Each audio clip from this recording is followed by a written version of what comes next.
Lihatlah peta ini. Ini adalah Taiwan, pulau kecil yang luasnya hanya sekitar 1/50 dari Indonesia. Meskipun kecil, Taiwan dikenal sebagai Silicon Valley Asia dan memegang peranan penting dalam teknologi global terutama karena satu hal, yaitu semikonduktor. Pasca Perang Dunia Kedua, Taiwan masih merupakan pulau miskin yang diapit oleh Jepang dan Tiongkok. Untuk bangkit, Taiwan memulai reformasi pertanian yang sukses besar. Produksi pertanian mereka tumbuh pesat mencapai rata-rata 4,7% per tahun dan keuntungan dari sektor pertanian ini digunakan untuk investasi industri.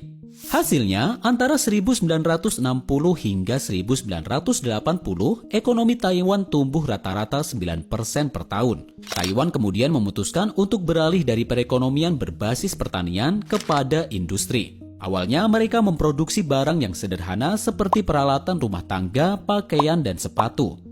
Namun semuanya berubah pada tahun 1987 ketika Taiwan Semiconductor Manufacturing Company atau TSMC lahir. Dan itulah awal dominasi Taiwan di pasar semikonduktor. Pada tahun 2023, TSMC menguasai 61% pasar semikonduktor di dunia. Di era digital ini, semikonduktor adalah emas baru, komponen penting dalam hampir setiap perangkat elektronik mulai dari ponsel, komputer, hingga mobil. Karena pentingnya semikonduktor, mereka juga menjadi pusat persaingan negara-negara adidaya.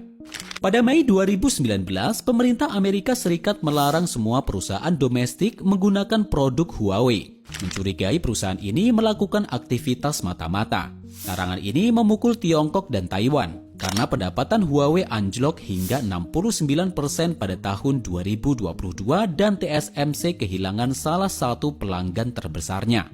Merespon hal ini, Tiongkok tidak menyerang Amerika Serikat secara langsung, melainkan mempercepat upaya mandiri dalam teknologi. Mereka juga mulai menekan Taiwan melalui langkah-langkah militer dan ekonomi.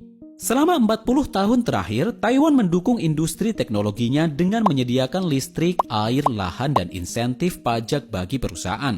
Mereka juga memperkuat hubungan internasional terutama dengan negara-negara Barat dan Amerika Serikat.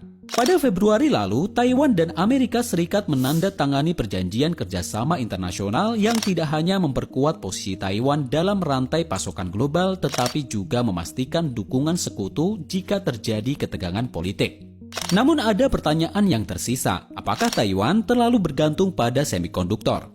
Dan jika ekonomi mereka tidak diversifikasi, bisakah Taiwan menghadapi nasib seperti Nauru yang tidak bisa lepas dari kutukan sumber daya tunggal?